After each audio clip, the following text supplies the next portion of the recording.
I'm not trying to brag quite yet because I can't fully do it, but I'm working on the hair to the point where it's long enough because I already can start braiding it in with the beard. So I'm just waiting to get that whole setup going down. It's going to be great. It's going to be wonderful.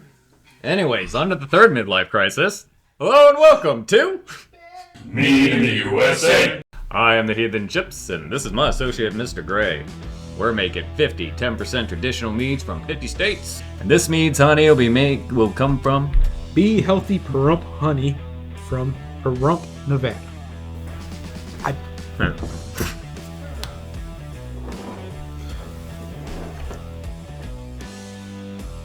It's a darker color. Looks a little lightly thick, but not too thick.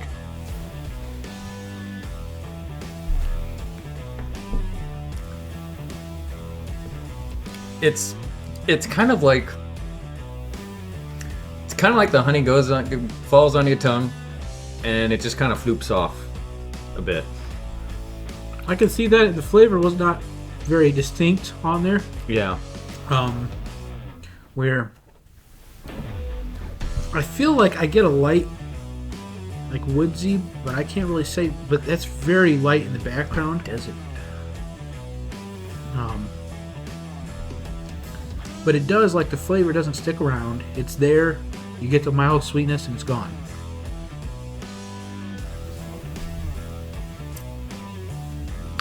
Oh, now I've had a little bit more. It's got a little bit of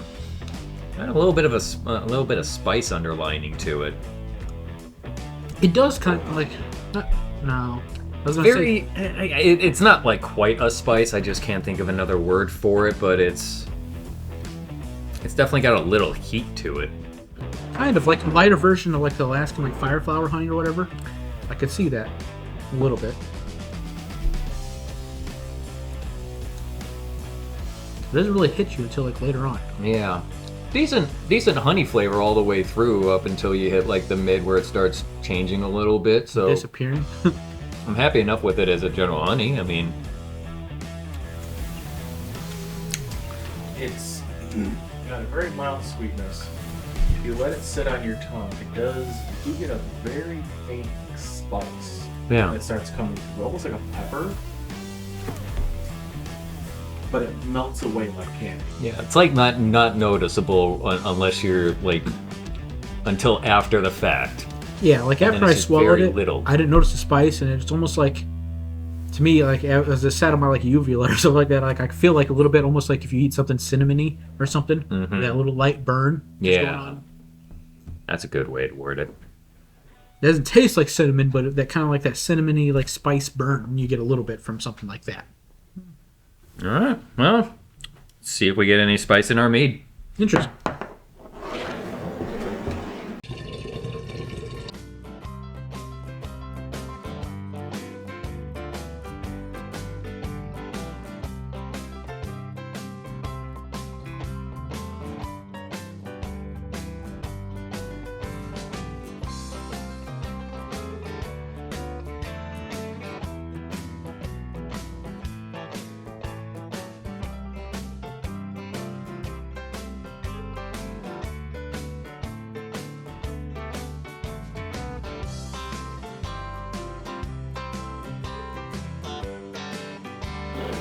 Hello, and welcome back. Here we're going to try Nevada mead. It's a slightly darker mead, still not as dark as some, but Redder, browner kind of color.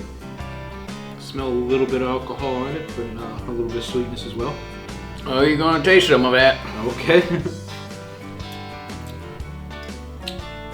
It's not negative though. I like it. I like the alcohol flavor is like noticeable and present, but it's not offending.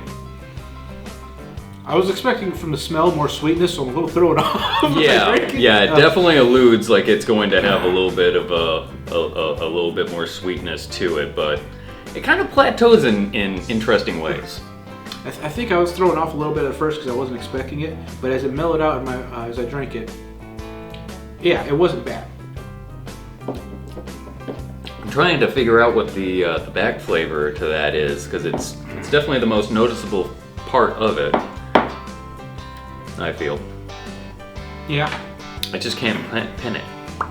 I Yeah, I can't even begin. It's almost like a, rather than a floral, almost a more wood-like flavor. You might get from like a wood chip something, but I can't tell you. I can't pinpoint what wood chip or something kind of flavor I'm tasting. Yeah, some kind of wood. It's not bad. It's not as sweet as I typically like, but at the same time, it's a lot better than a lot of some of the other ones we tried. We need help with this. Yeah, help identify that flavor. Tastes like regret. Tastes like a sour apple, kind of. Like a sour pear. I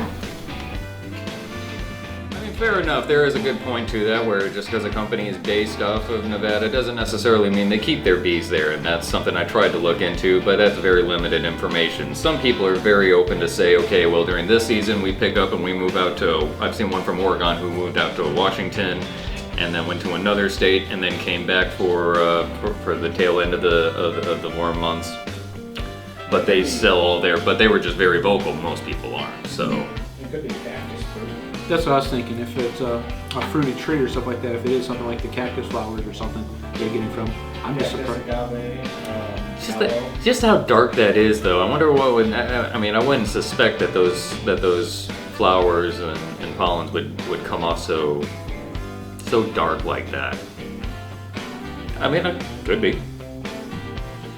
That's just very surprising.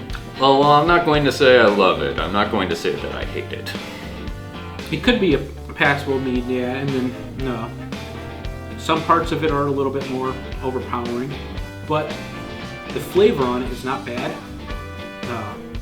Honestly, this is probably one that, even though I usually like them a little sweeter, if you age this one a long time and some of those flavors mellowed out, I think it'd be a great mead. I just don't think it's great immediately after back sweetening or trying it. I'm wondering actually if this might be something that could use maybe some, like you were saying, wood chips or something. Maybe not like toasted or smoked or anything like that. Just thrown in there for a little bit of extra tannins and slight flavoring and stuff. To hit those flavors and strengthen at least what I'm already tasting. Yeah, or reinforce more of a woodsy kind of flavor to those flavors. Give it direction. That might be an idea. All right, well. Either way, not bad. All right, well, thank you for watching. Till next time.